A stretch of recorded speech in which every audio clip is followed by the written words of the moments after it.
holidays is concerned, our rules are clear. We did not have provision in the Education Act, in the regulations, in the rules that permits teaching during holidays and coaching. Time and again we pass this communication, and some school owners do not abide by. But I think it is something that the conscience, first of all, should be stopped then. How do you continue to teach a child without a break? It's just only a 3 weeks holidays, and you do not allow this child to rest. You want the child to continue learning. Some of them are doing it simply because they want money from parents. Others really want the children to pass only in first grade, academic excellence, and yet we are saying a child should be trained in a holistic manner. So, it is true that schools continue to teach during holidays, to coach during holidays, but I think we are calling upon the district education team. There's a lot of laxity in the education team in the district, the DEOs, the school inspectors, and some of these are happening, most of them in the districts, yet the school inspectors are right there next to the schools. So we are calling upon them. We will not get tired for them to be vigorous, to keep watch, to ensure that really there is no coaching. The penalties are clear because we do not have regulation. We do not have provision for them to teach during holidays. I know you are not satisfied with that, but I can assure you, you will see one day that schools, when they wake up, we can easily revoke their licenses, their registration, because we as parents, we can allow that to happen for some time, but when it becomes unnecessary, we need to bite, and to bite hard.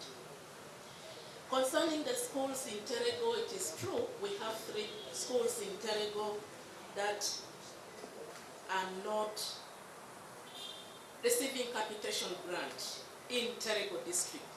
The capitation grant goes to Mariokolo district. That came about when the administrative units were created, when the districts were carved out of Arua district. This is an issue that we've been battling as Ministry of Education, and it is not only education, it's a shared responsibility together with the Ministry of Local Government that has created the administrative unit. We want the Ministry of Local Government to give us a letter to show that this is the boundary, that these 3 schools fall under Mariokolo, or these 3 schools fall under Terego. It is only after that then we can be able to act accordingly. But as far as I'm concerned, the last time I talked to the Permanent Secretary, Minister of Local Government, he committed that the letter is going to be out such that we settle this once and for all. As we come to term 2, we should be able to start on a new note. Once that is done, we get to know, as Ministry of Education, we do not have the authority to demarcate that this school falls in Mariokolo, this school falls in Terego. It is the Ministry of Local Government that has the authority to demarcate, to come up with the administrative unit that this is the boundary and this is the school falls here. So it is that confusion that has created the gap. But I can assure you, the beginning of term 2, we will settle all these matters to ensure that the schools get their capitation grant as per the letter from Ministry of Local Government. Lastly, the issue of insufficient place for the play in schools and the timetable that is so much congested in some schools without giving break for learners. Permit me to invite my colleagues here to give a brief overview as well and say something about it.